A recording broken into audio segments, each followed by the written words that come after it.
আসসালামু আলাইকুম ভিউয়ার্স, কেমন আছেন সবাই? আশা করি সবাই ভালো আছেন। আমিও আল্লাহর রহমতে ভালো আছি। বলছি পাগলা মসজিদ থেকে আজকে নতুন একটি বাস্তব কাহিনী নিয়ে হাজির হয়েছি। গল্প না, আজকে বাস্তব কাহিনী নিয়ে হাজির হয়েছি। ইনশাল্লাহ একটা কাহিনী বলবো আপনাদেরকে।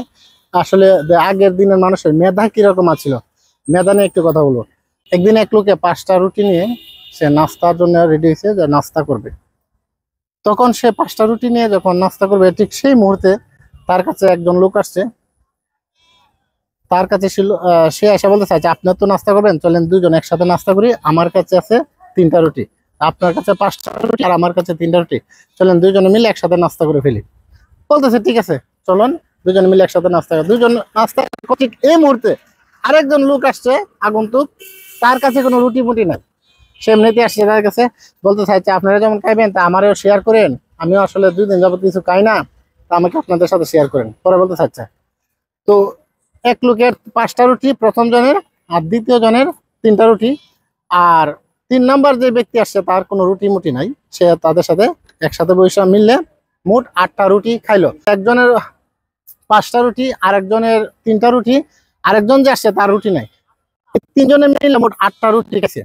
8টা রুটি খাওয়ার পর যার কাছে একটা রুটি ছিল না, সে কি করছে, যাওয়ার সময় তার পকেটে হাত দিয়ে তার পকেট থেকে বের করে তাদেরকে 8টা স্বর্ণ মুদ্রা দিয়ে গেছে। 8টা স্বর্ণ মুদ্রা যখন দিয়ে গেছে, তখন সে তো চলেই গেছে।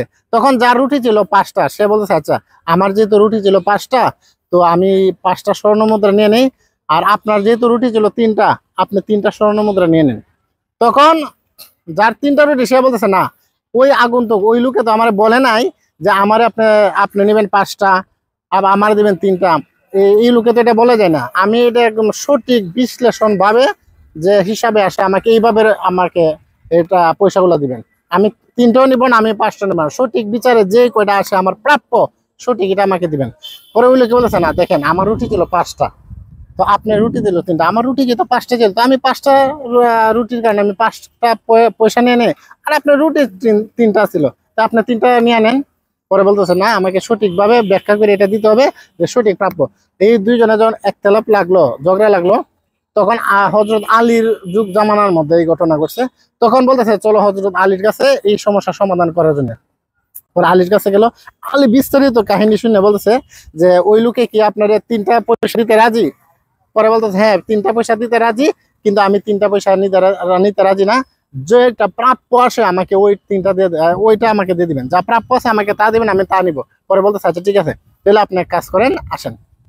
আয়সা, যার ছিল 5টা রুটি, তাকে উনি দিছে 7টা কয়েন। আর যার ছিল 3টা রুটি, তাকে দিছে তিনি 1টা কয়েন। পরে বলছে এটা আপনি কিভাবে করলেন, এটা তো অবিচার, এটা আমাকে বিস্তারিত ব্যাখ্যা, এটা আমার বুঝাই দেন, এটা ভাগটা কিভাবে করলেন।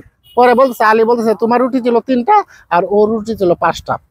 তো একটা রুটিকে যদি আমরা 3 ভাগ করি, মোট রুটি হয় 5টা, 8টা রুটি হয়। 8টা রুটিকে 3 ভাগ করলে মোট টুকরা হয় 3 হাজার 24টা টুকরা হয়। তো 3 হাজার 24টা টুকরা যখন হয়, তখন মনে করো যে জনে 8 টুকরা করে খাইছো। তো ঠিক আছে, তোমার রুটি কয়টা ছিল? আমার রুটি ছিল 5টা। 5টা, একটা রুটিকে 3 টুকরা করার পরে 5টা রুটি টুকরা করেছে, তো 3 5 15টা। 15টার মধ্যে তুমি খাইছো কয়টা? 8টা। আর 7টা, তুমি 7 পয়েন্ট। বলছে তোমার রুটি কয়টা?